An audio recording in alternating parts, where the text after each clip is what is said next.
Yes, guys, you know what time it is. It's your boy David at the Irish Hotspot, Ireland's #1 Spurs fan, Ireland's only answer to Harry Kane, bringing you the good old days back again with Philip, Simon, and Arthur. And this week we'll be discussing the 70s. We'll be discussing the keeper or Bill Nicholson era, you know, the League Cup semi-final in 71, 73, some of the signings, you know, the UEFA Cup final with Wolves, the 74 loss to Feyenoord. A bit about Terry Neal, a bit about Keith Birkinshaw, then Ricky V, Ozzy Ardiles, and some other players like that. And then we'll be getting the boys' team of the decade. But look, before we get into it, we'll go around and ask the panel how they are. Philip, how are you keeping, my man? Yeah, good stuff. Good, David. Yeah. Getting into the European Championships now, slowly. That's what it's about. Look, you know, we don't have a representation there, you know, Philip, but we can almost hate on the old enemy. Very sad, very sad. It is. Simon, how are you keeping, my man? I'm all good, thanks. Very relieved that Christian Eriksen's making the recovery. Yeah. No, it was sad scenes, and look, you know, hopefully he makes a full recovery, you know, just makes a full recovery and gets back to being Christian Eriksen. Arthur, how are you keeping, my man? Back off your holidays? Yeah, I'm back off of them. Very relaxed. Had a nice, relaxing time. You know, phone off and just chilling out, catching fish. That's what it's about. Were you on Joe Lewis's boat? I wish I was. Yeah, of course he was. He was sitting there, you know, with the gold handrails beside him and everything else, you know, golden fishing rod. 100% he was. Mr. K's in the building. He says, hi, guys. Hi, Arthur, Simon, and Philip. Come on, you Spurs. # Harris Army. And hi, David. # legend panel. 100%. 100% it is. It's the grey hair gang. Not me. I have a hair full of Russian black hair, but it is the grey hair gang. That's what we're going to nickname them. But look, we'll start with it. We'll start with Philip. Look, Philip, we'll start with Tottenham selling Jimmy Greaves to West Ham for 200 million and getting 200,000, and Martin Peters as well going Tottenham's way. Was that a shock when that happened? Yeah, I suppose the nearest equivalent you could think of would be Harry Kane leaving Spurs, because Jimmy Greaves is probably Harry Kane's probably the best striker the Spurs have had since Jimmy Greaves.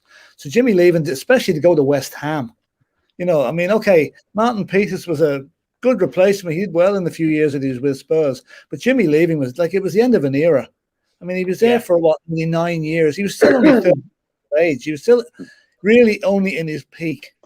I'm not even sure what the reason leaving was. Did they think he was past it? Was it money? Did they want to move up to upgrading, bringing Peters in? But it was a big mistake letting Jimmy go, in my opinion. Because he only lasted season after that. I mean, he retired the following season, so that says a lot for West Ham, doesn't it? You know? Yeah, 100%. He didn't like it over there. He didn't like wearing the claret and blue. Yeah, he went off and did the London to Mexico rally or the Mexico rally to coincide with the 1970 World Cup. I think he drove a Ford Escort 10,000 miles or something like that, along with a co-driver. So that was his, you know, when he finished with football, that's the first thing he did before, obviously, his other well-documented problems, you know?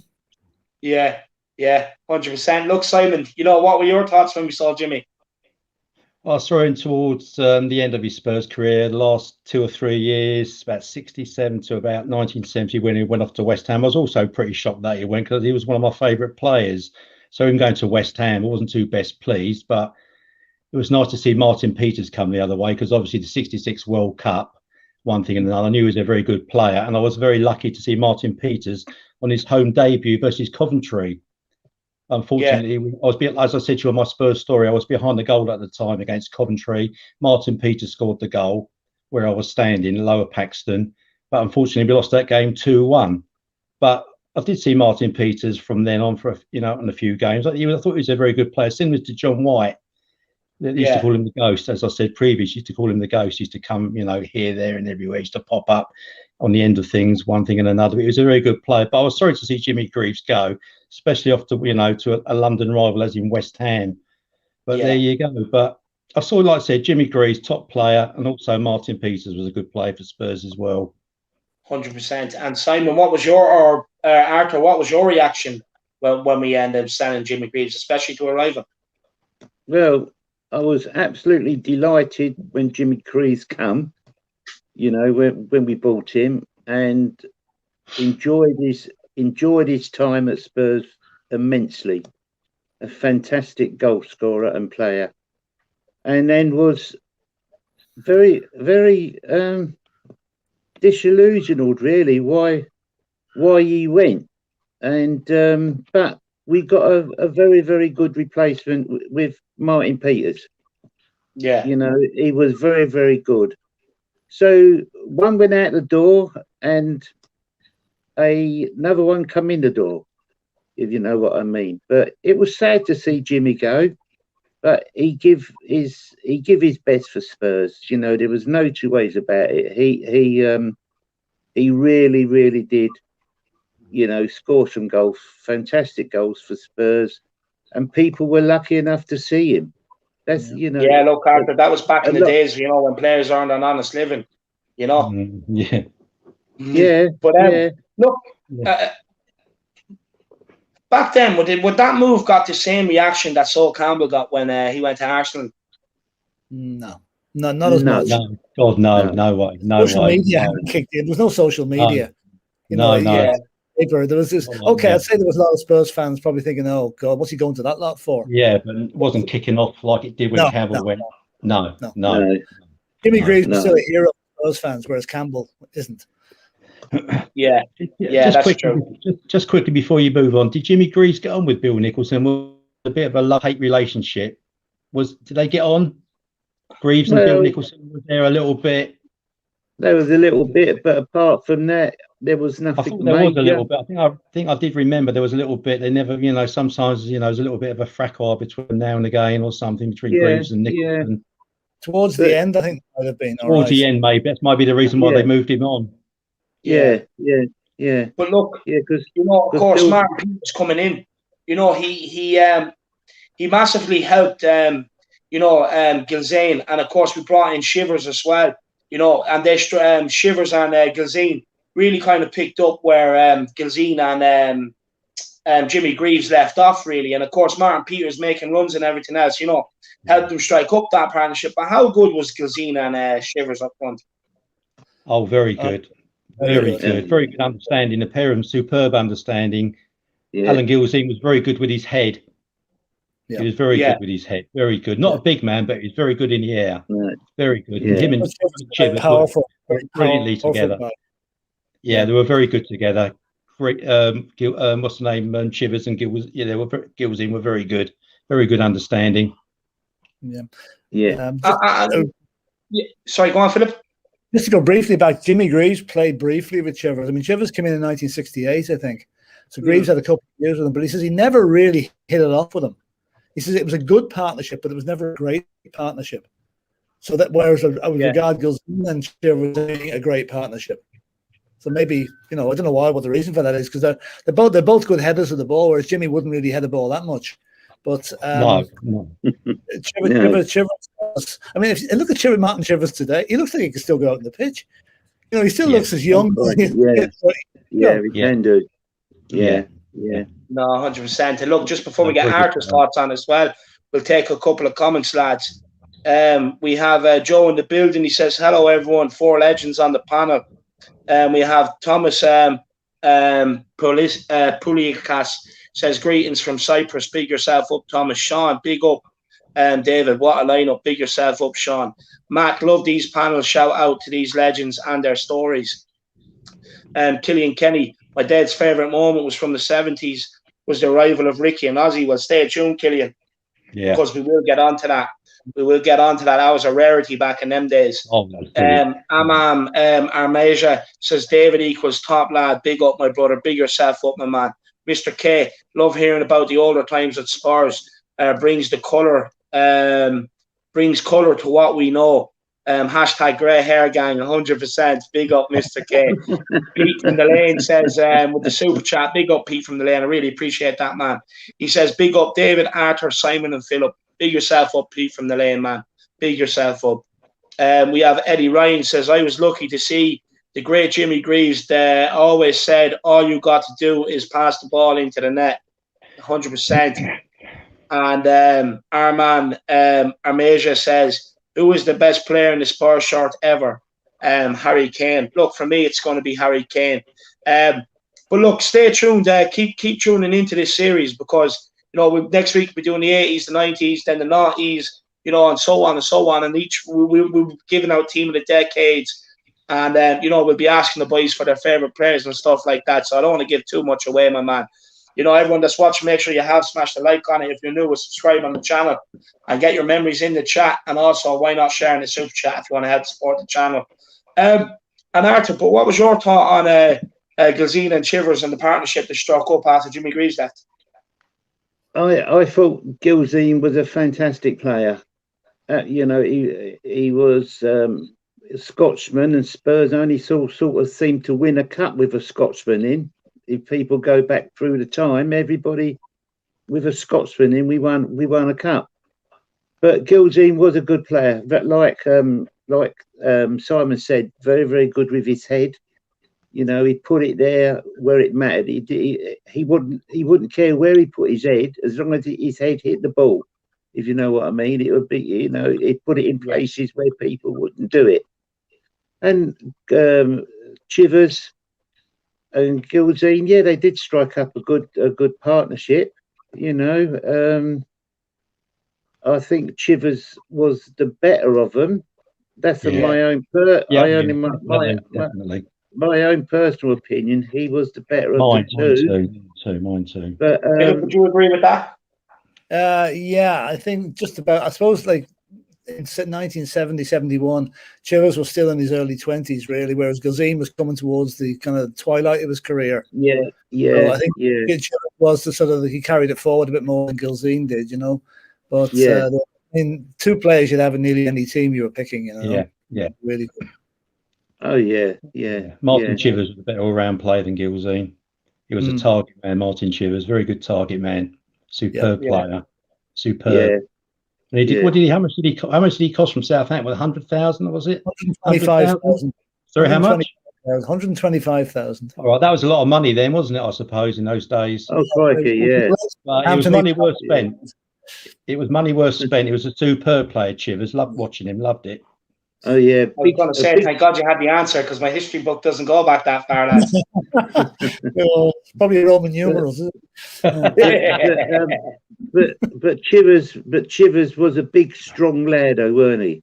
He was built like an out brick building outside. Yeah, big shoulders. Big shoulders. If you know what I mean.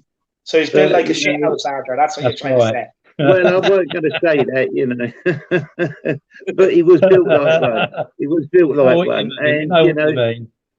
and people used to bounce off him, and like he'd go through players, to get the ball or with the ball. Where Gilzean wasn't that framed. He was more of a sort of a delicate touch player. Had a bit of fire in him, Don't get me wrong. He weren't no pushover. Well, he was Scottish. Scottish, yeah. That's right, a bit of fire, being Scottish. Yeah, he had a bit of fire with him. A bit of a, but very, very, very, very good with his head. Yeah. Very good with his head. Yeah. That's good. That's what you want to hear. That's what you want to hear. But look, lads, we'll move on there to the League Cup finals. The 2 League Cup finals we got into under Birkinshaw or Nicholson. Sorry, Nicholson. The one in 71 where we bet Aston Villa 2-0. Of course, we got third place finish that season, which also got us into the UEFA Cup. But we'll start with Philip and work our way around again. What do you remember in the 71 League Cup final? Correct me if I'm wrong, but I think Aston Villa were in the 3rd division that time. They certainly weren't in the 1st division when we played them in that cup final, and with Spurs were the red hot favourites. Second or third. Yeah, and it wasn't our division. It was a very with Spurs obviously went in red hot, but it was a very tough game. Okay, we won 2-0, but it certainly wasn't. It was no pushover, and although around the same time as that, my abiding memory of that time of 1971 was a very sad one. It was Arsenal winning the double at White Hart Lane. I remember that. Ray Kennedy scored. Yeah, Ray Kennedy. I remember that. that ball never crossed the line. From a corner. From a corner. Yeah, that ball never crossed the line because I was right in, you know, facing that goal like that. You were there. Where's VAR when you need us? I was there in the enclosure, and that ball never crossed the line. I was listening to the game on the radio in the garden, playing football with my dad at the time. No, playing football, listening to the game on the radio. We were just after moving back to Ireland at that stage, that month, I think, and I was listening to it on the radio. Yeah, but they went on to win the double, didn't they, Arsenal? Following Saturday, they beat Liverpool in the final. To win the league at White Hart Lane, then they went and done it again in 2000 and something. You remember that? That's right. Yeah, but there's thousands locked outside the ground that night as well. But I'm going to upset every Arsenal fan, you know. But that ball never ever crossed the line. Not all of it. Or whatever you call it. Oh yeah.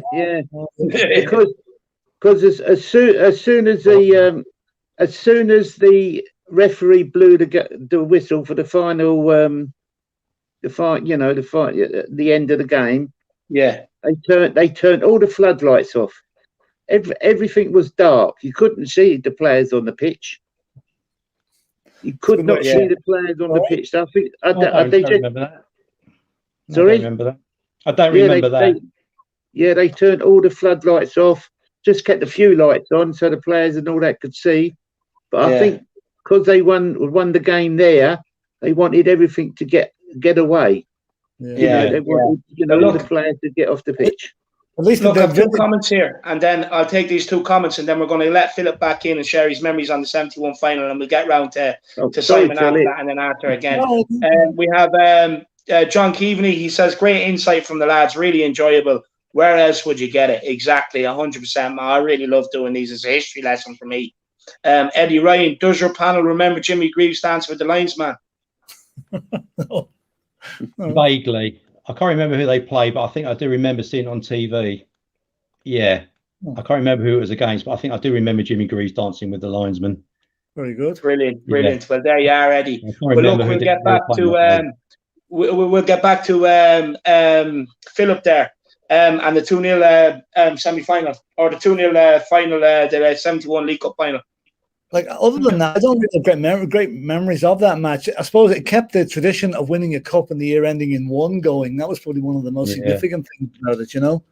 And the fact that, like, it was Bill Nicholson's what was it? He won the FA Cup in '67. It was his first League Cup, wasn't it? He won the FA Cup, the League, the European Cup Winners' Cup. Yeah, this is the first one. League Cup, you know. So. I mean, a win's a win, and it took away some of the gloss of Arsenal winning the league. In fact, we got a bit of silverware that year as well. That's right. Yeah, and a good league position. Yeah. Yeah, finishing third that season and getting us into the UEFA Cup, which was very profitable. Which was good. Yeah. But Philip or Simon, what's your memories on the 71 League Cup final? Pretty vague. All I remember is Martin Chivers getting 2 goals, 2 very good goals. He had a very good game that day. But like I said, I remember isn't it? Yeah, I remember. Chivers a couple of goals. I think from outside the area. Was it right and left foot, or was it 2 left-footed goals or something from outside the area? Martin Chivers scored 2 goals from outside the area. Was it one with the left, one with the right? Or was it both left-footed? Have a look on YouTube and see. I'm sure they're up there somewhere. Yeah, but I know Martin Chivers got the 2 goals. Yeah, again, Villa did put up a good performance that day, but lucky enough, Martin Chivers was the difference, and he won us the League Cup. Yeah, and Eddie Ryan says, "Man, Chivers broke his leg not long after we got him, and was out quite a while." That's right. He did. Yeah, but 100%. He made the difference on that day. He made the difference on that day. Martin Chivers won us the game that day. He was very good that day. Brilliant. And Arthur, what's your memories on the 71 final? We were lucky. Spurs were lucky to win it because Aston Villa played absolutely brilliant. You know, and we won it through Chivers. So end of story. But we were lucky. Yeah, it was nothing to shout home about. But at the end of the day, we shone through, and Chivers got the 2 goals. And but we were a bit lucky. That's all you can ask for, Arthur. Look, a win's a win. It doesn't matter how you do it on the day, really. You know, a win is a win. But look, we'll move on to the 73 Cup final, of course, where we bet Norwich, and Coates scored the win, the goal in the 1-0 win. And we'll start with Philip and work our way around again. I think my body memory of that one is the minute the ball hit the back of the net, seeing Ralph goes dancing away down the touchline with the hair flying everywhere. It was probably the biggest moment in his career, and he was going to enjoy it, I remember that. It was a good goal too. I mean, he took it very well, right in the corner. Right foot in the corner, wasn't it? Right foot in the corner. He came across and he put it in with his right foot in the corner or something. He was dancing. He went off dancing away with his hair all over the place, and all the players jumped all over him. Bit like your hair, Simon. Yeah, at least I've still got it. Bit like your hair when you score. Oh yes, yeah, that's right. Yeah, I wish. Yeah. But it's a very good goal. Very good goal that game. Very good goal. We got. Look, again, I didn't see the goal, to be honest with you. But again, a win's a win, and 1-0, sometimes they're the best wins. But Arthur, what's your memories of the Norwich final? I wasn't there to see the game. I forget where I was, but something happened and I couldn't get there. So I never saw the game live or nothing. So, but I'm glad we won. Ralph Coates scored the goal, so good luck. Good on him. Another cup. So another cup, yeah. Another one in the bag. That's what it's about. Look, all these cups, you're making me jealous, lads. As soon as I was reading up on the 70s and that, I was sitting there, I was like, I'm getting jealous. What are these guys complaining about us not winning trophies? They've seen us win trophies. I've seen us in plenty of cup finals and that. But for me, I've seen the League Cup, one that sticks out in the memory, and the 99 FA Cup and stuff like that. But that's about it, lads. Eddie Ryan says, I queued up for 4 hours to watch the game against Arsenal. That's a very long time, my man. Eddie, that's a very, very long time. Fair play to you. But look, lads, we'll move into the UEFA Cup final with Wolves. We won it, of course, over the 2 legs, 3-2. We lost the first leg 2-1 up in Wolves, as far as I'm aware, and we ended up winning the home leg 2-0. Yeah. We won 2-1. We won 1-2-1, sorry. Yeah, we won 2-1. Yeah, I mean, that was the one where it was the players, again, it's in that book Hunter Davis wrote, The Glory Game, where he says the players were complaining. We traipsed the whole way around Europe to get into a European Cup final, and we end up in bloody Wolverhampton in the final. Yeah. But no, my abiding memory of that is it was 1 each, tight game. Derek Dugan was playing for Wolves, and they're a good team at that stage, Wolves. Yeah. So Martin Chivers hits, I still think, was the hardest shot I've ever seen in football. Why that net didn't break with that shot in the 87th minute got us 2-1 up. Okay, second leg, bit of an anticlimax. Alan Mullery, I think, got the goal. Diving header. Wasn't it? It was Mullery, he did. Each of the lane, but the memory was Chivers again with that shot. I mean, it was it was goal of the season all over it. He was 30 yards out when he hit it, and the goalie never moved. It was by him before we even saw it. It was brilliant. It was all about Martin Chivers. All about Martin Chivers, that game again. All about Martin Chivers. He won us the final again over 2 legs. Martin Chivers won us the final over 2 legs. Yeah, at the time, to me, he was the best centre forward in Europe, Martin Chivers, round about then. Wow. Yeah. He was that good. He was playing for England as well, wasn't he, round about then? He was England centre forward, wasn't he, round about that time? In the 70s, mid-70s, early 70s. And how did you celebrate when we won it, lads? Dancing around the living room. Dancing around. Not like now. Sneaking a few beers. It was brilliant. Beating them over 2 legs. The Wolves were a very good side. Like I said, they had Derek Dugan. Was it Jim McCallie in midfield, Phil Parks in goal. Players like that. They were very good. Derek Dugan was a very good player for Wolves as well. The Duke. Yeah. The Duke. Yeah, he was a very good striker. But it's all about Martin Chivers. Martin Chivers over the 2 legs won us. He was superb at that goal at Molineux he got when he thumped it in from about 25 yards right into the corner. Brilliant. That's how I used to put the ball away, and I used to play football. Right back of the net. Lovely. Superb goal. Yeah. There was 54,000 at the return match in White Hart Lane. 54. Yeah, and Alan Mullery came up with the goal with his head, didn't he? Was it a diving header, Alan Mullery? Yeah, it was. Head on it, diving header. I think it was Paxton Road and diving header. He only came back from been on loan at Fulham because he'd been injured. Yeah, that's right. He was. Yeah, Back yeah, You know, it's just a brave move, really, because he wasn't fully fit. He No, also played for England as well, didn't he, Alan Murray? He was also an England international, but he was also a very good player. Yes, yes, Used he to play was a centre good player. midfield. He was, wasn't he? Right half or midfield or something. yeah, midfielder, Middle of the yeah. park. Midfield. Yeah. Yeah. And Yeah. did we deserve to win it, lads? Yeah. Yeah, but Wolves were like I said, they were a very good side at the time. They did give us a few problems, but it was all down to Martin Chivers. Yeah. It was you know, if we didn't have Martin Chivers, we probably, you know, we would have lost over 2 legs. Like, it was a nervy second leg. It was a bit like the second leg of the 84 final. You know. Oh God, yeah. We did that. So we thought we'd done it away from home, but very nervy match at White Hart Lane. It was. But we got through it, you know. That's right. Another cup in the trophy room. Yeah. And Arthur, what's your memories, man? Like I agree with Philip. That goal Martin Chivers scored, it was like a bullet coming out of a gun, if you know what I mean. It was that hard, you know.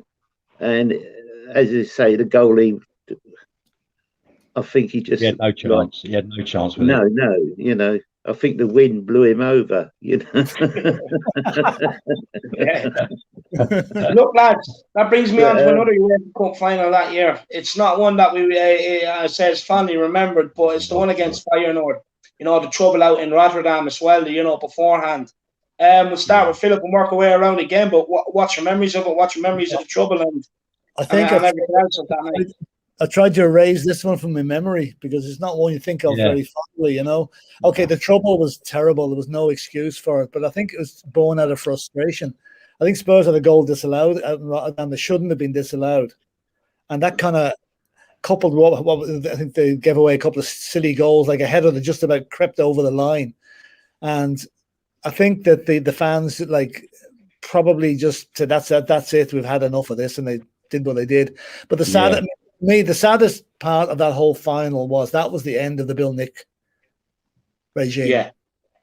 16 years a manager, and that was it. And such a sad way to go out. I mean, the guy that Bill Nick should have been going out carried on his shoulders with a cup in his hand, instead of all you're reading about his team's fans disgracing football, you know, because of the hooliganism. You know, sad end to a great man's career. That's my you know. Actually, I have a question to ask everybody after that. But Simon, again, what's your thoughts on that day? Tell you the truth, I don't remember much about the game. All I remember is the fighting in the crowd before and during the game. All the bad things I remember. I don't remember anything good about it. It's all I remember. It was just kicking off big time over there. Yeah. But it was. Well, I remember it was bad that night. All I remember is the fight, mainly the fighting, not so much what was going on the pitch, was what was going off the pitch. And why was the fighting breaking out? Sorry? Why was it? Why was the fighting happening? Oh, I think Feyenoord always had a bit of a reputation, haven't they? Feyenoord always had a bit of a reputation, haven't they? With the crowd, with their Feyenoord, always had a bit of, I won't go into it too much, but I think they've all been a bit, bit thirsty or whatever. But I don't honestly know what the main reason was, but something kicked off, and it's just a bad taste in your mouth that night. It really was. Yeah, it's a shame for Bill Nicholson going out like that. It didn't like. We'll touch on Bill Nicholson now in a minute, and I'm leaving. No, that was the end. That was like the end of the Bill Nicholson era. Then roundabout then, the final, it all started going Pete Tong a bit after that. Yeah. It was a bad night. It was a bad night. Try and calm the crowd down that night. Do I recollect that he went out to try and calm them down? Yeah, I'm not sure if he did. But, No.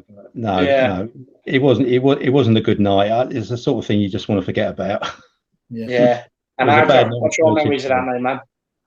Well, Spurs have always had trouble with Feyenoord. It's like Spurs. It's like Spurs and Arsenal, but it's Spurs and Feyenoord.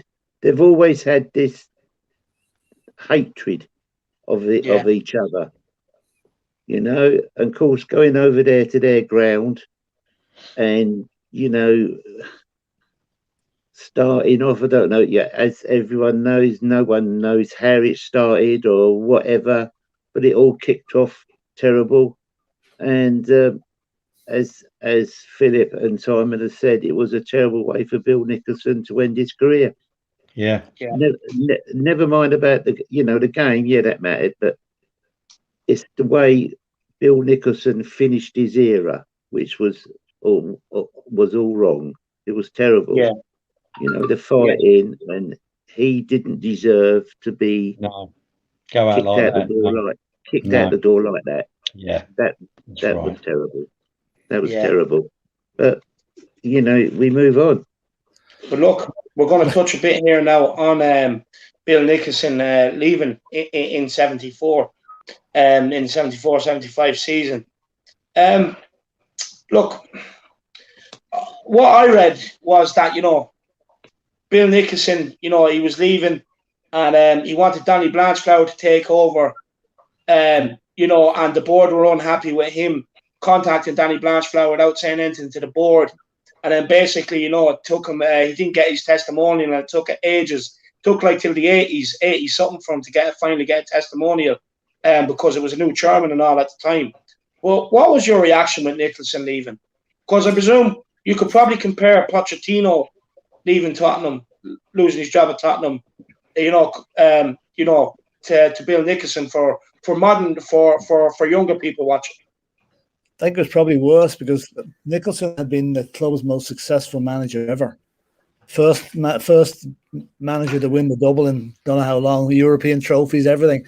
I know Pochettino was good. He didn't win anything, but I think Nicholson going left a bad taste in a lot of people's mouths because the Spurs board at that time was very, very conservative. It was very Jewish orientated, I think. And, every pound was a prisoner, unfortunately. And the fact that Bill may have gone behind their back was a hanging offence, basically. Yeah. He should have been treated with an awful lot more respect for what he'd done. And Danny Blanchflower would not have been a bad replacement. Better than what they got, need I say. Yeah, Terry Neal. Yeah. You're replacing the sublime with the ridiculous in this case. He'll come in. Nicely put. Well, look, I just have a couple of comments to get here, and we'll get Simon's thoughts on it as well. Eddie Ryan says, wasn't Martin Shiver's mother German? Anyone know? Don't know. Never knew that if it was the case. No, first I've heard of it. Might be right. I don't know. When Evans says, always remember David Coleman's commentary on Shiver's second goal against Wolves. Pick that one out. Yeah, pick that one out. Yeah. Love it. And Paul Gregory says, big up David for giving the elder generation a voice and a platform to air the incredible stories and knowledge. Well, look, YouTube, there's no age restriction on it. It's for everybody as far as I'm concerned. So, I'm not one of these people. I sit here, I enjoy doing these shows, and this is what it's about, So, look, let's crack on with it. Arthur, what was your reaction when Bill Nicholson left? Oh, I couldn't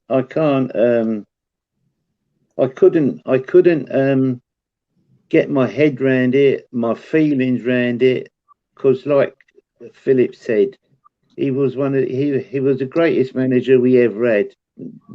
Winning us cups, trophies, leagues, what no other manager has done, and it was just.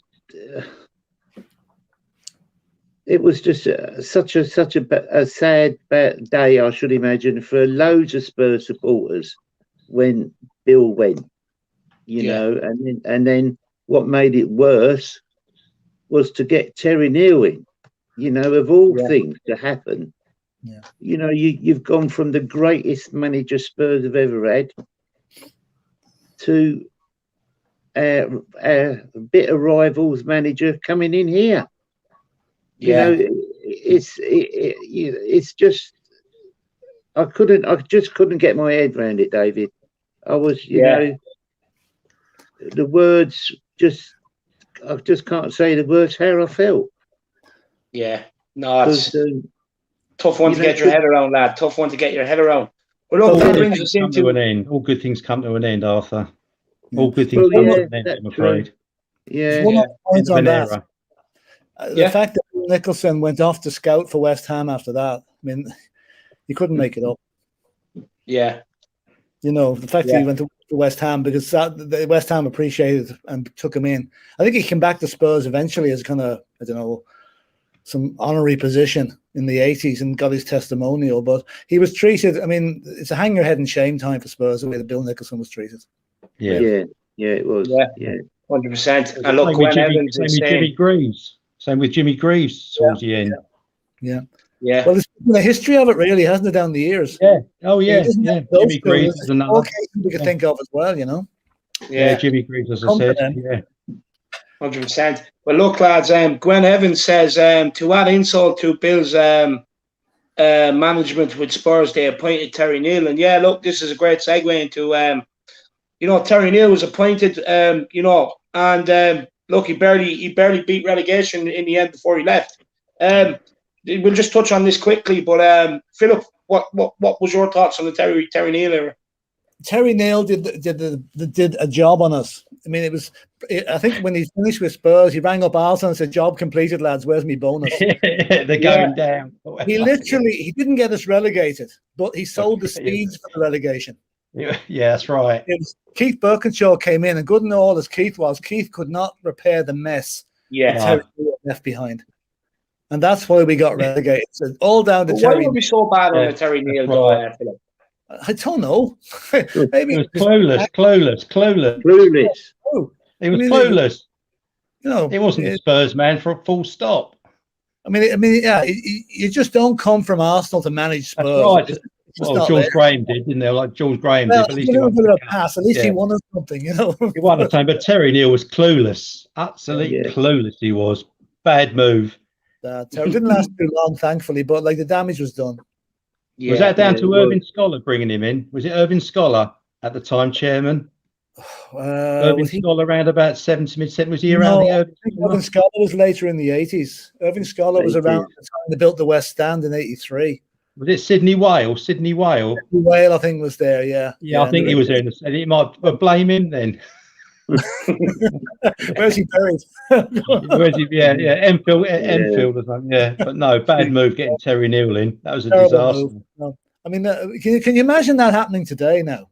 If they brought Sol Campbell to manage Spurs, because you know. Don't mention that name. Don't want to hear that name. No, don't want to hear that. Nameless, or should be nameless. Yeah. TTBB says swapping Jimmy Robertson for Dave Jenkins was disgusting on Spurs' part. Good point. That Jimmy Robertson was a great player for Spurs. Really was. Right winger, wasn't he? Played on the right wing. Yeah, Jenkins. Yeah. Jimmy Robertson, right winger. Barely remember him. Yeah, but we also didn't we get Willie Young? Did Willie Young come from Arsenal? Did we sell him to Arsenal? Centre half with the ginger hair. I think he came from Arsenal. Willie Young wasn't bad. Now I'll give him a bit of a centre half. Did he go to Arsenal? Or did we get him from Arsenal? I think Willie Young. Oh, I can't remember. We got him from Arsenal. We did. He came from Arsenal to us. Willie Young, centre half. That's right. Blonde-haired bloke. Ginger hair, I think. Was he? Yeah. Bloody useless. Something like that. Yeah. Willie Young. Yeah. Bloody useless. Simon, how did we go from 4 cup finals in 4 years, which we won 3 of them, you know, under Bill Nicholson, to relegation, just above relegation, just beating relegation under Terry Neal? These things just happen, unfortunately, don't they? With some clubs, they really do. It's just one of them things, really. It was the end of an era with Bill Nicholson. And it took us quite a while, a good few years to start recovering from it until Keith Birkinshaw come along. Things started to, after we went down and come up again, and things started to progress from the late 70s into the 80s. But we did have a few very bad years going down, but we did come up the following year and things start settling down a little bit. But going from like Nicholson and then to Keith Birkinshaw, it was a bit of a sticky patch between them two. Yeah. But lucky enough, Birkinshaw come along and started to, get the wheels in motion again. But we did have a couple of real bad years when Bill Nick went until we got Birkinshaw in. Happy days. And look, what more can you ask for? Look, I know we got relegated under Birkinshaw, but we got promoted straight away the next season. But Arthur, the Terry Neal era, what's your thoughts? Terry Neal, that's the way he trained us. He like Philip said, he put it in motion. That he trained them so we lost games and we'd go down. That's my theory. You done it on purpose. Well, Gwen Evans says here, Terry Neal wanted to sell Martin Shivers, dropped him, but brought him back for the last win game against Leeds United. Could be, yeah. I know we had to win that last game to stay up. Yeah. So yeah, maybe. David Moyes says, I remember players used to take whiskey or scotch to recover during the half time. Are we back in the cuisine era now, are we? Yeah. Ozzy Ardiles. Kelly says Ozzy Ardiles is a legend. And TTBB says Alfie Conn was man of the match at Leeds. He was also Scottish, wasn't he? Alfie Conn, very curly, ginger. Yeah. Very fiery character as well, wasn't he, Alfie Conn? Yeah. Well, he played inside forward, wasn't he, Alfie Conn? He was attacking midfield or whatever, Yeah, something like that. But he wasn't a bad player, but a bit of a dirty. So I think he used to play with his socks rolled down. But look, this brings us into the Keith Birkinshaw era. First season, as manager, he got relegated. Of course, the next season won promotion. We'll start with Philip and work our way around. But that relegated season, how did you feel? And then when we got promoted again back to the old First Division, how did you feel? Yeah, but I remember Spurs started off very well. The start of the league season in League Two, as it was, Division Two, yeah. Then towards March or April, they started losing matches and really dropping down. I mean, we dropped down to fourth with 2 matches to go. And I think I told this story before. The whole game, they got a goal that should never have been allowed. There was a blatant foul on the goalkeeper. We won that 1-0. We went to Southampton on the last day of the season, scraped a 0-0 draw, went up on goal difference, and the goal difference was 9 more than Brighton's, who were managed by Alan Mullery. So you can see the connection there. And the 9 was the goals we scored against Bristol Rovers that season. But I keep saying this, if we hadn't won that game against Hull, Ozzy Ardiles and Ricky Villa would never have seen the light of day at White Hart Lane. Because we would have still been in the second division, they would have gone somewhere else. And who knows where Spurs would be now. So those 2 matches were probably the 2 most important games in the last 50 years or 40 years, because they got us onto a different level. Because the publicity Spurs got when they signed Ricky Villa and Ozzy Ardiles was incredible, And I was saying to you today before the start, I saw their first match. It was at Dalymount Park against Bohemians, and it was £1.50 to get in, and there was 14,000 people at the game. And they ticker tape when they came out of the tunnel at the start of the match, like they had in the World Cup. And Glenn Hoddle scored a belter, and we won 4-0, and the rest is history. That's my recollection. Absolutely love it. And correct me if I'm wrong, but that season we won promotion. That last game, we needed a result out of that last game, didn't we? We got a draw. No, needed a draw. Yeah, well, needed a point. Yeah, and we got it to win promotion. Yeah. But again, Simon, what's your thoughts on Birkinshaw's start? Getting relegated and then getting promoted the following season. I'm just grateful we went down. I'm grateful we came up virtually straight away, because if we didn't come up then, God knows where we'd be now. But coming up, things started to kicking on from like 78, because obviously our dealers and Villa came in soon after the World Cup in Argentina, I believe. Yeah, we'll get on to that now in a minute. But like I said, 78, things started to, with our dealers and Villa coming, things started to improve big time. We started getting a good team together, and we started kicking in, towards the last couple of years of the 70s, and we get into the 80s. But things started definitely improving when Birkinshaw got Villa and our dealers in. Two super players. But our dealers, as I said before, our dealers wouldn't have come over without Ricky Villa. That's he right. said, if you want me to come, I'll come. But you've got to bring Ricky Villa. Ricky Villa's got to come with me. Yeah. So lucky enough, Ricky Villa came over. We found it hard for a while until things got better. In the 81. Weren't they loaned out, lads, during Falklands War? Weren't they loaned out at some stage? Yeah. I think our dealers went to France. Ricky Villa stayed on us? I think Ricky Villa stayed, and our dealers, I think, went to France, didn't he? Ricky Villa, I think, stayed put. I think Mozzie, our dealers, went over to France for a bit, didn't they? Did they miss what going on? I'm not 100% sure. I just remember hearing or reading at one point that one of them, if not 2 of them, were loaned out during the Falklands War. Yeah. And anyone that's watching that doesn't know what the Falklands were, anyone that's new, it's a couple of islands off Argentina, if I'm correct, and it's it was a bit of controversy over who owned them or whatever. But look, we'll get Arthur's thoughts on the relegation and the promotion before we talk a bit more on Ricky V and Ozzy Diaz. Well, when Keith Birkinshaw, come in, like Philip said, or you, we was playing very, very well, and then we started to lose games. But he was a good manager, though. He took his time to develop our team, and get them playing how he wanted them to play, and it took time to get them where he wanted them to get. So he was a good manager, and like Philip said, right at the, if it weren't for winning one game, or we wouldn't have gone back up to Division 1. But when he got back into the Division 1, Birkinshaw, he became a very good manager. Then very good manager, getting the two Argentinians in. I think he won an FA Cup, didn't he? Two. Spurs? 1-2. 1-2. 81 and 82. Right. 81, 82. That's for next week. The 80s are for next week. All right. But no, he was a good manager. It took his time a bit, but it all worked out well for him and Spurs. Yeah. My favourite manager. Yeah. Birkinshaw, my favourite manager. He's good. So a video of him there recently with some of the lads. They're out with Ray Clements' widow, and and he looks as well now as he did when he left. He looks really well. Right. Yeah. He's well in his 80s now, apparently. So 80. I think it's 85, 86. Birkinshaw, same age as my mum. Jesus. Yeah. But a very good manager, very good, softly spoken chap, wasn't he? Very softly spoken. Yeah. Well, look, we'll just take a couple of comments here. TTBB says, "What idiot from Spurs sold Pat Jennings to Arsenal?" That was 1977. That was when we got relegated, wasn't it? He went the season we got relegated.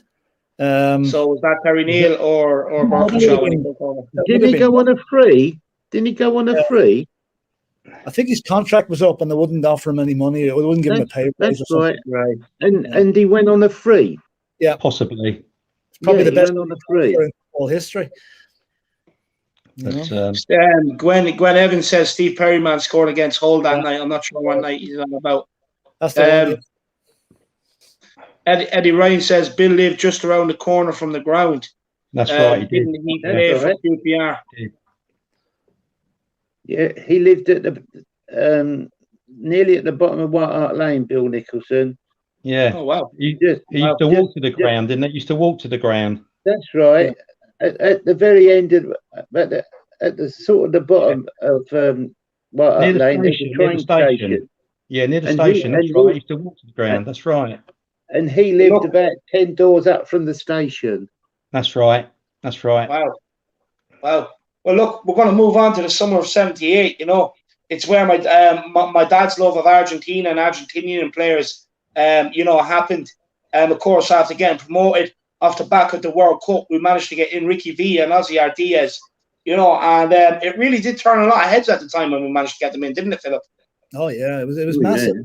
Okay, the World Cup in Argentina had been a big success.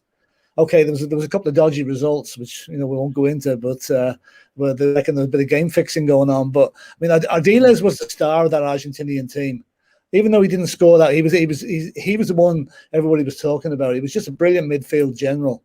Ricky Villa, not so much. He made a bit part player, but like when the two of them came, I mean, my God, it was just. I mean, it came out of the blue. Literally, there was no advance warning.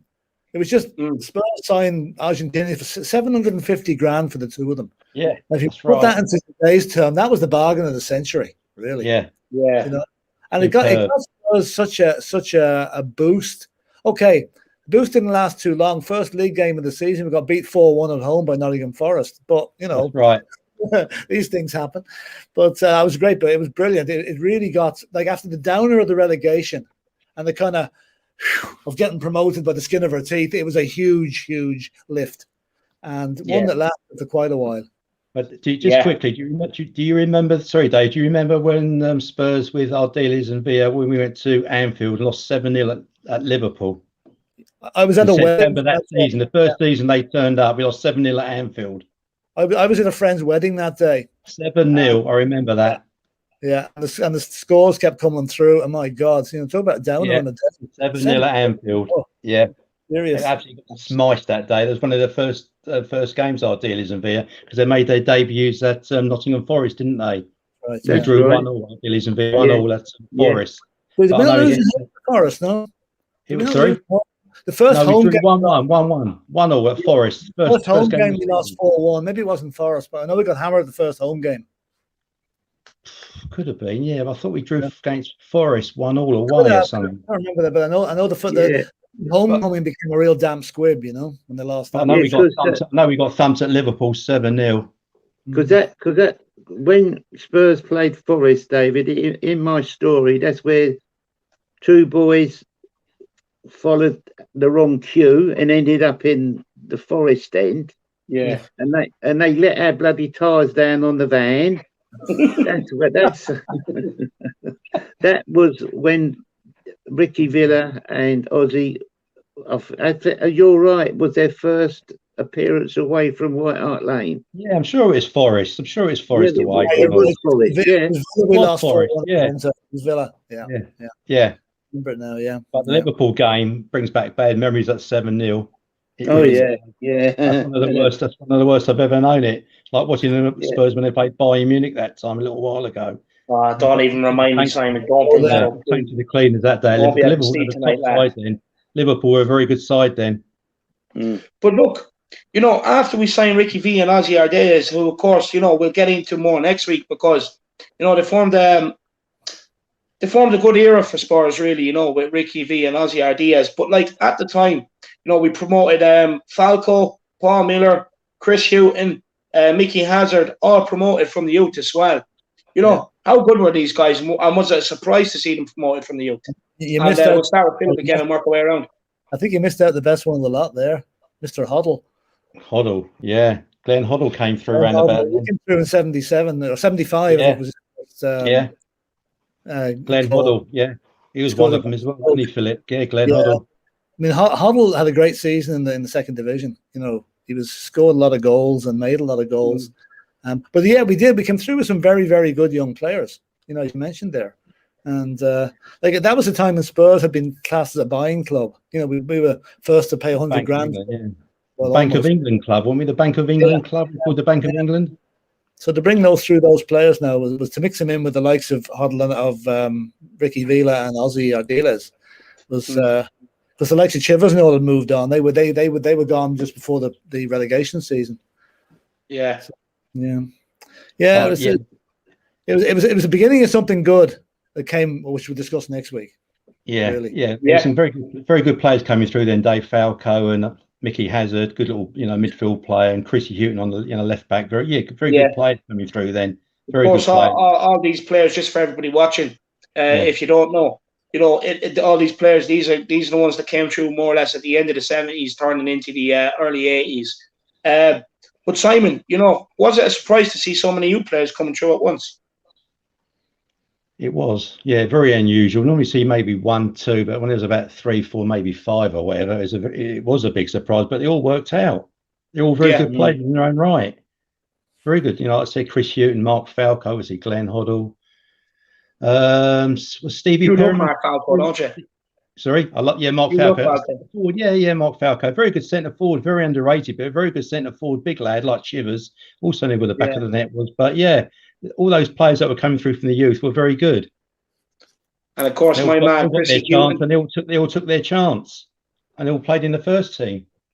Like I said, Chris Hughton and all that, very good. There's some very good players coming through at the time, and with Ardiles and Villa being there. Then obviously Archibald coming, towards about 1979, 1980. So we had a very good team coming then. Towards the 80s, very good team. Yeah, it was. It was the start. It was the start of something nice. And what's your thoughts, man? Sorry, what's your thoughts on the homegrown players coming through towards the end of the 70s? Were you excited for the new era? Oh yeah, yeah. Hazard, I thought was a very good player, very fiery sort of player, midfield player. For a young lad. Um, we're not talking about Aussie and this lot today, are we? We're talking about that next week, are we? Well, they came in No, 78, just like moving into the age. You can talk about Ozzy and Ricky's 2 seasons. You know, the 78, 79, and 79, 80 if you want. Yeah, yeah. Well, Ozzy was like a little terrier to me. He could ride a tackle. When you see somebody come in to tackle him, he'd sort of ride it, if you know what I mean. It was fantastic to watch him. How he never got really hurt sometimes because he just used to ride the tackle somehow. It was incredible. Yeah. And Villa took his time to get better and better. But when the youngsters come in, I thought that was absolutely a brilliant move by him. You know, to give them that experience. And they got better with time playing with the players. You know, they've got their time, and like you say, we couldn't have kept buying the players. You know, we had to start learning and bringing the youngsters in to do it. That brings me on to the last question. And you know, we did sign a few players towards the end of that decade. Of course, we signed the great Graham Roberts, Tony Galvin, Archibald, and Crooks. Philip, we'll start with you. Were the big name signings at the time, and were you excited? Yeah, I mean, some of them okay. Steve Archibald and Garth Crooks, certainly. You know, they were the future of the has turned out to be a very potent forward line. You know, Tony Galvin. Yeah, I mean, the unusual guy, the Irish fellow that spoke Irish man. Yeah, I suppose he was a little bit maybe of a lesser light when he came in, but like I mean, he proved himself over the years and was a very valuable player during the 80s for us. You know, and who's the other one you mentioned there? Graham Roberts. Oh well, I mean, Graham Roberts was the Dave Mackay of the 80s. That's the best way to put it. Yeah, hard man. Brilliant player. You know, really good. Yeah. Only drawback to Graham Roberts as he went to play for some other crowd across West London for a while. You know. He was Roberts epitomised Spurs, and he still does. I mean, he's really a Spurs man. No, he was brilliant. He's always at Spurs. He's always at the home games. Graham Roberts. You always see him there. He's always there. He was a great guy. He was, yeah. But Archibald is a very good player. Came from Aberdeen, didn't he, for about £1 million? Yeah. About £1 million at the time. Stoke City. Steve Archibald from Aberdeen. Just to let you know, lads, France are after going 1-0 up here. Here. France. Wasn't Sissoko that scored, no? No, Jesus, no, it wasn't, no. I couldn't tell you who scored. Just know that they've gone 1-0 up. But yeah, Simon, you know, Roberts, Tony Galvin, Archibald, Crooks. Are you excited? Very good. I know Graham Roberts is a player you really liked. Yes, love Graham Roberts. Like similar to Dave Mackay, very hard. He also got a few good goals. Graham Roberts. He popped up. He scored the goal in the game against Anderlecht, didn't he? In the final at White Hart Lane to take us to penalties. But Graham Roberts, 100% superb player. He really was. Like I said, came from Weymouth. What 50,000 at the time he cost? Probably the bargain of the decade. What would he be worth now, Graham Roberts? I think he's a better player than Holberg. Holberg is. I really do. I think Graham Roberts is a superb player. He really is. Yeah. He was good. But we had some very good players coming through at that time. All coming through at the same time. I said Archibald and Garth Crooks, I think, came from Stoke. Also a very good centre forward. Not the biggest of guys, but good in the air, good on the ground. But Archibald and Crooks, another good combination. Whereas Tony Galvin, Houghton. We had some superb players coming through then just at the right time, as we went into the 80s. We had a very good team then. Very good team. Went up to win some cups in the 80s, as you know. 100%. And Arthur, what was your thoughts when we signed Roberts, Galvin, Archibald and Crooks? Very, very, very excited. Archibald always wore his shirt outside his shorts Scruffy. Never in his shorts. Always outside. I think he had ginger hair, didn't he, or a ginger beard? Both, yeah. He had a bit gingery. He was a bit, yeah. He knew where the back of the net was, Arthur. He knew where the back of the net was. Oh, crikey, yeah. And a good right foot on him. Good right foot. Garth Crooks, like I said, was very good centre that's right. Yeah. And Tony Galvin was the one, you said? Down the wing, with his socks rolled down. Yeah, took his time, didn't he, to get into it, really, I think, Tony Galvin. Took his time to mature into the player. But because Archibald scored one of the goals at Wembley, weren't it, for us as well? And Garth Crooks. They both did, didn't they, against Man City? They both did, yeah, in one final. Yeah.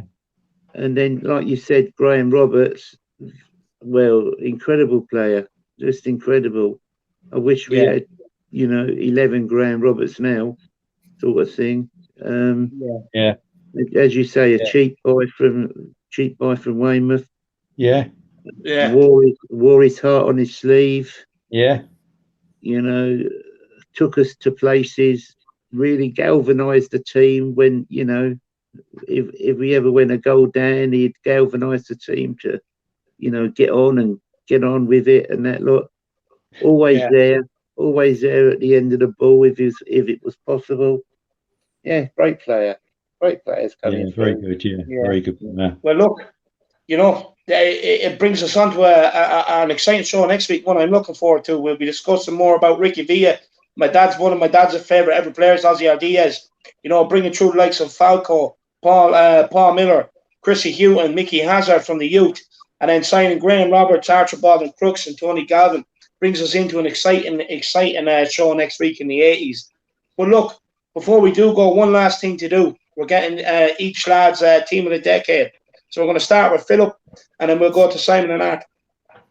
Right. The goalkeeper, no contest, Pat Jennings. Yeah. Some of these might be a little bit on the borderline, but we'll see how it goes. Right back, I got Joe Kinnear. Another Irish man? Yeah. Centre half. Right there. Simon Arthur, He's already said two of our players. Yeah, he is. Yeah, I'm just looking. He's Go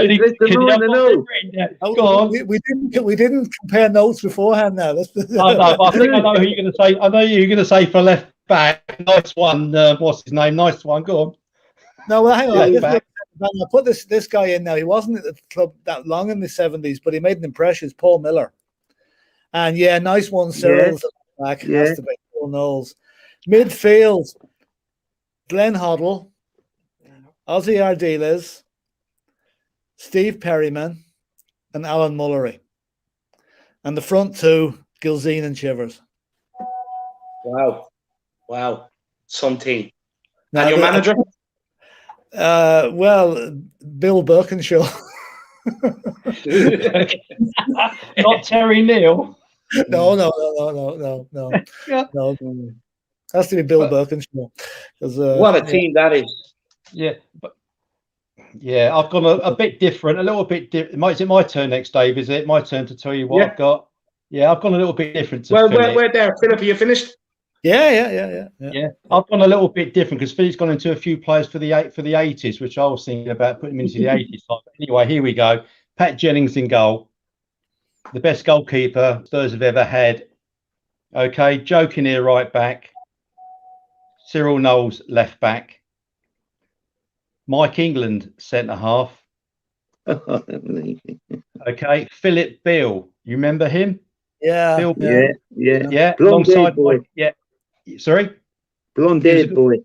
That's it. Phil Beale, a very good, underrated, but very good player. He played very well. Yeah, you do. Okay. My midfield, I've gone with a 3. Stevie Perryman, who could play midfield. I know he went to right back when he was in the 80s, but he could play midfield. I think he started off in midfield, didn't he, Steve Perryman? Yeah, I think he did. Alan Mullery and Martin Peters. No one mentioned Martin Peters. I'm surprised nobody picks up on Martin Peters in the 70s. I had him, but I left the club. Okay, and my 3 up front, obviously Jimmy Greaves, finished really in 1970 with Spurs, so I didn't really pick him because he's like just about gone. So I've gone with Ralph Coates, Martin Chivers, and Alan Gilzean up front. So Ralph Coates on the right, Chivers and Gilzean up top. But I could have gone with Archibald and Crooks, but I've left them, probably for like next 28. Yeah. No worries. So that's my line. That's my favourite team for the 70s. But definitely Pat Jennings in goal, the greatest goalkeeper we've ever had, with Ray Clements second. Philip, I don't think we got your centre half. Yeah, Mike England, Paul Miller. He said Miller. You said Miller, didn't you say Paul Miller? He played in the 70s. He played in the 70s, but I suppose again, Phil Beale would have been one I would have thought of. He was, because let's face it, we didn't have many great centre halves in the 70s. When you think of it, it was only Mike England, wasn't it? Really, he was the main man, Mike England. No, there might have been a few boys playing a few matches here and there, but no, there was no real dominant centre half in the 70s. Yeah, no. We have a super sticker here from Guguma, and says, "Thank you for this stream, enjoying it very much." No, thank you. I really, really do appreciate it. Jerry McNeil, refreshing conversation. Thank you, lads. Thank you, Jerry, for tuning in, my man. I really appreciate it. But Arthur, let's hear your team in the 70s, my man. I think I might have made a few mistakes here, boys, but if I have, will you please contradict me? Oh, don't worry, they'll get on your back, don't worry. Right. As everyone said before, Pat Jennings in goal. Definite. Then, same as usual, Joe Kinnear, right back. Mike England, centre half. Cyril Knowles on the left back. Yeah. Then I had Danny Blanchflower. Don't think he played in the 70s. He wasn't playing in the 70s. He didn't play in the 70s. Didn't he? No, he was born in 65, I think. Yeah. Right. Sorry about that. And then the next one I would have picked, but there would have been Perryman. Yeah. Okay. Stevie Perryman. Dave Mackay played in the 70s, didn't he? No. No? He left. He'd gone by then. I think he went to Derby, didn't he? He went to Derby. I thought he played in the FA Cup. 67 cup final. I think it was his last one. In the early 60s and 67. Right, I've gone all wrong here. But then for like me holding midfielder, I put Graham Roberts in there like that. On wing, Martin Peters. Yeah. Martin Chivers. Yeah. Jimmy Greaves. And Ralph Coates. Nice. Well, there you have it, everybody. There's the boys' teams of the century. And Gwen Evans says, or not the century, sorry. Yeah, Roger Morgan, I remember Roger Morgan. He came to Queen's Park Rangers, had a twin brother, Ian Morgan, didn't he? That's right, yeah. Morgan twins. Right. The Morgan twins came from, right. They played at Rangers, and we got Roger Morgan, not Ian Morgan. I think it was a left winger, Roger Morgan, wasn't he? Long black hair. Yeah. Played on the left wing. Wasn't the one at Queen's Park Rangers very good, Ian Morgan? Was he a very good I think Roger Morgan was the main one. I think he was a better player than Ian Morgan. But they're both very good players. But I do remember Roger Morgan. He played on the left for Spurs for a while. Roger Morgan, yeah. Well, look, Arthur, before we end off, do you want to plug your channel, my man? It's on YouTube. It's Ask Arthur. Ask Arthur. You know, I put one out last night. If people want to go and watch it, look at it. It was me regarding all these so-called know-it-all fans and everybody getting on about our club. Like I said to him, I'm an old Spurs supporter, and I don't like everybody saying, "Oh, Spurs are rubbish," this, that, and the other. You know, they haven't seen the good times, and they haven't, and bad times like us three have. You know, when we nearly got bankrupt and all this, that was a real bad time for Spurs. Yeah. That was, Yeah. you know. Yeah. Alan Sugar saved us, didn't he? Alan Sugar saved us, didn't he? Yeah. Alan Sugar came along at the right time and got us out the poop. That's right. And if if people think Lev is bad, what Sugar had to do was incredible. Yeah. Well, look, But we then are you going to are- end it up there. Everybody, if you've liked what you've had to see here today, make sure you get over and subscribe to Ask Arthur. Make sure you throw a subscription on the channel. But look, I want to say a massive thank you to Philip, to Simon, and to Arthur for doing this. Great show today. I've really enjoyed it. A great history lesson for me. Hearing some of their memories as well, and the team of the decade as well. Me personally, my favorite team of the decade, I'd have to give it to Philip. I would have to give it to Philip. I like his team. I like his team the best. Followed by Simon's, and then we'll go with Arthur's last because he was cheating. He threw in a few players from the 60s. He was cheating a little bit, only messing. But no, look, next week we'll be back stronger. We'll be back better. We'll be back with the 80s. Like I said, that's where you're going to hear more on Falco, Paul Miller, Houghton, Hazard, Ozzy Diaz, Ricky Villa, Archibald Crooks, Roberts, Tony Galvin, players like that. So I'm really looking forward to it. So look, thank you very much to Philip, to Simon, to Arthur, and we'll see you all next week. Okay, lads. Come on, Thanks a lot, Bye-bye, Philip. Bye-bye, Philip. Bye, lads. Bye, See you. Simon. Bye, Philip. Bye. Cheers, Dave. Speak to you soon. Bye, David. Cheers.